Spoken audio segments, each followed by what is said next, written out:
haven't told many people this, but in my head, I've got thousands of secret worlds all going on all at the same time. I'm also autistic.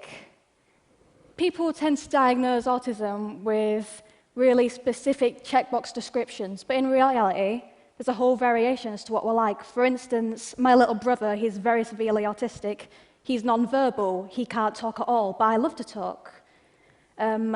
People often associate autism with liking maths and science and nothing else, but I know so many autistic people who love being creative.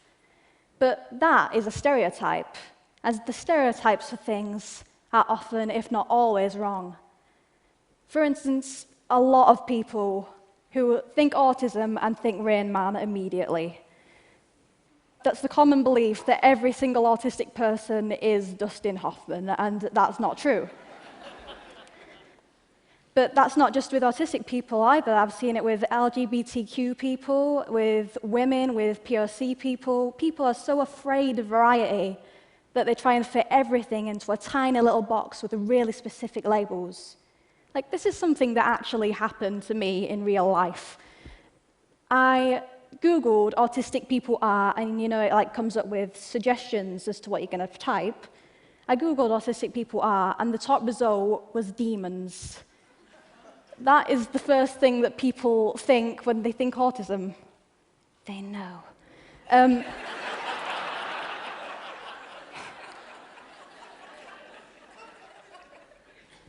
One of the things I can do because I'm autistic, it's an ability rather than a disability, is I've got a very, very vivid imagination. Let me explain it to you a bit. It's like I'm walking into worlds most of the time. There's the real world, the world that we all share, and there's the world in my mind. And the world in my mind is often so much more real than the real world. It's very easy for me to let my mind loose because I don't try and fit myself into a tiny little box. That's one of the best things about being autistic. You don't have the urge to do that. You find what you want to do, you find a way to do it, and you get on with it. If I was trying to fit myself into a box, I wouldn't be here. I wouldn't have achieved half the things that I have now. There are problems, though. There are problems with being autistic, and there are problems with having too much imagination. School can be a problem in general, but having also to explain to a teacher on a daily basis that their lesson is inexplicably dull, and you are secretly taking refuge in a world inside your head in which you are not in that lesson, that adds to your list of problems.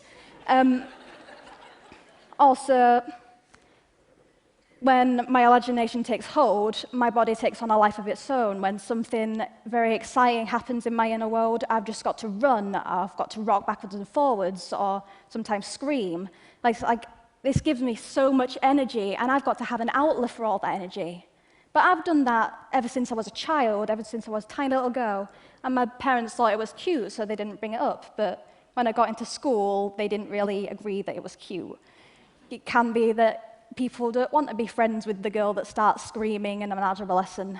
And this doesn't normally happen in this day and age, but it can be that people don't want to be friends with the autistic girl. It can be that people don't want to associate with anyone who or can't fit themselves into a box that's labelled normal.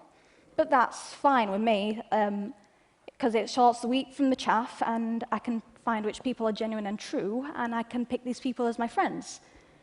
But if you think about it, what is normal? What does it mean? Imagine if that was the best compliment you ever received. Wow, you are really normal. Compliments are, you are extraordinary, or you step outside the box, you're amazing. So if people want to be these things, why are so many people striving to be normal? Why are people pouring their brilliant individual light into a mold? People are so afraid of variety that they try and force everyone, even if people who don't want to or can't, to become normal.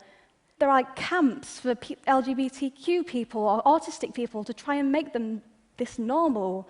And that's terrifying that people would do that in this day and age.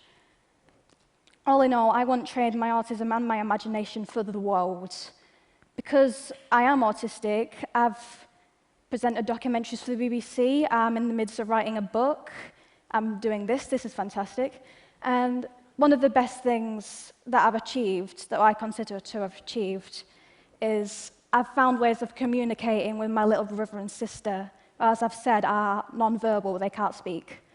And people would often write off someone who's non-verbal, but that's silly because my little brother and sister are the best siblings that you could ever hope for. They're just the best, and I love them so much, and I care about them more than anything else. I'm going to leave you with one question. If we can't get inside the person's mind, no matter if they're autistic or not, instead of punishing anything that strives from normal, why not celebrate uniqueness and cheer every time someone unleashes their imagination? Thank you.